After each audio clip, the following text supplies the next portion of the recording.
নমস্কার, ডক্টর কনিষ্ক সরকার বলছি। আমি একটি ছোট কিন্তু খুব ইম্পর্ট্যান্ট টপিক নিয়ে আজকে ডিসকাস করছি, যেটি আমাদের সবার অঙ্কোলজিস্ট ক্যান্সার পেশেন্টদের খুব কমন একটা সিমটম, সেটা হচ্ছে ইনসমনিয়া, মানে ঘুম না আসা।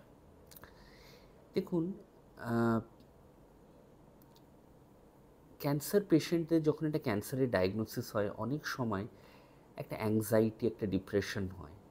এইটির জন্যে এই ঘুম না আসাটা কিন্তু এটা খুব কমন সাইড এফেক্ট। তো এটাতে দেখুন খুব সহজ হচ্ছে যে আমরা একটা ঘুমের ওষুধ খেয়ে নিতে পারি, কিন্তু আমরা না ক্যান্সারে আমরা দেখি অনেক সময় পেশেন্টদের একটা খুব এমনিতে একটা বড় একটা পিল বার্ডেন থাকে। পিল বার্ডেন মানে প্রচুর ট্যাবলেটস খেতে হয়। সকালে 4টে ট্যাবলেট, বিকেলে 5টা ট্যাবলেট, রাত্রিরে হয়তো 6টা ট্যাবলেট। তো সেখানে আমি আপনাদের সাথে আলোচনা করব একটু ছোট করে, যে ঘুমের কোয়ালিটিটা আমরা কেমন করে ইমপ্রুভ করতে পারি আমাদের ক্যান্সার পেশেন্টদের। তো সেখানে আমি একটা দুটো ছোট টিপস বলতে পারি। একটা হচ্ছে যে চা কফিটা একটু আমাদের লিমিটেড খেতে হবে, প্রেফারেবলি বিকেল 5টা 6টার পরে আর যেন চা কফি না খাওয়া হয়। সেকেন্ড হচ্ছে যে যেই বিছানায় শোয়া হয় সেই বিছানাতে যেন রাত্রিরে শোয়ার সময়টা ছাড়া যেন বেশিক্ষণ সময় স্পেন্ড না করা হয়। পেশেন্ট যেন সারাদিন অ্যাক্টিভ থাকে, নিজের কাজ করলো, একটু বেরিয়ে এলো, বাজারে গেলেন, একটু এক্সারসাইজ করলেন, যোগব্যায়াম করলেন, সারাক্ষণ যেন শুয়ে না থাকে, একটু গান শুনলেন, টিভি দেখলেন, বই পড়লেন। ঠিক আছে, এগুলো আমরা করতে পারি। সেকেন্ড, থার্ড আমি আর একটা বলতে পারি যে আমরা যদি স্ক্রিন টাইমটা একটু কমাতে পারি, টিভি, মোবাইল প্রেফারেবলি আমরা যদি 7টা 8টার পরে যদি ইউজ না করি তাহলে খুব ভালো হয়। আর ফোর্থলি আমি যেটা বলতে পারি, যেটা আমি শুরুতেই বললাম, ক্যান্সারের ডায়াগনোসিস হলে অনেক সময় পেশেন্টদের একটা ডিপ্রেশন হয়, একটা অ্যাংজাইটি হয়।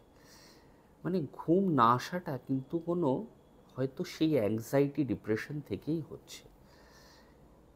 একটা ক্যান্সার পেশেন্টের অনেক মনের মধ্যে থাকে, সে বাঁচবে কি বাঁচবে না, তার বাড়ির লোক কি হবে ওর চলে যাওয়ার পরে, কি অনেক সময় আমাদের কি হয়, খুব টেনশন হয় ফিন্যান্সেস নিয়ে, যে কতটা খরচা, কি হবে না হবে, এগুলোতে অনেক সময় ঘুমের ব্যাঘাত ঘটতে পারে। তো দেখুন এগুলো তো, দেখুন আমি তো কোনো সলিউশন দিতে পারবো না, এগুলো খুব স্বাভাবিক, এগুলো খুব স্বাভাবিক ব্যাপার।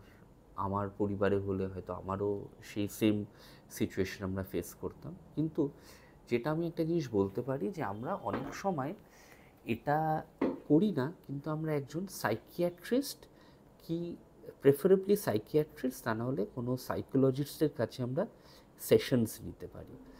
কারণ অনেক সময় এই যে মনের মধ্যে এই জিনিসগুলো, টেনশন, ডিপ্রেশন এগুলো আছে, এগুলো কিছু ওষুধ খেলে, সাইকিয়াট্রিস্টকে দেখিয়ে কিছু ওষুধ খেলে, আর সেকেন্ড হচ্ছে যদি সাইকোলজিস্টের সাথে যদি কিছু সেশনস থাকে, তাহলে কি হয় যে এইটা অনেকটা ইমপ্রুভমেন্ট হতে পারে, ঘুমের কোয়ালিটি বেড়ে যায়। তো ঘুমটা কেন ইম্পর্ট্যান্ট? কারণ দেখুন আমাদের ক্যান্সার পেশেন্ট অনেকদেরই না একটা খুব কমন সিমটম থাকে, সেটা হচ্ছে ফাটিগ, মানে হচ্ছে খুব টায়ার্ড ভাব, মনে হচ্ছে কিছু করতে ভালো লাগছে না। তো সেইখানে এই যে ঘুমের কোয়ালিটিটা যদি ভালো হয়, একটু যদি মাইন্ডটা ফ্রেশ থাকে সকাল থেকে, তাহলে কিন্তু ডেফিনেটলি পেশেন্টের ওয়েলবিংটা অনেকটা ইমপ্রুভমেন্ট হবে। তো আশা করছি আমার এই ছোট্ট ভিডিওটি অ্যাবাউট ক্যান্সার পেশেন্টস, ওদের স্লিপের ব্যাপারটা, মানে ইনসমনিয়াটা কেমন করে আমরা কন্ট্রোলে আনতে পারি, আপনাদের ভালো লাগলো। নমস্কার।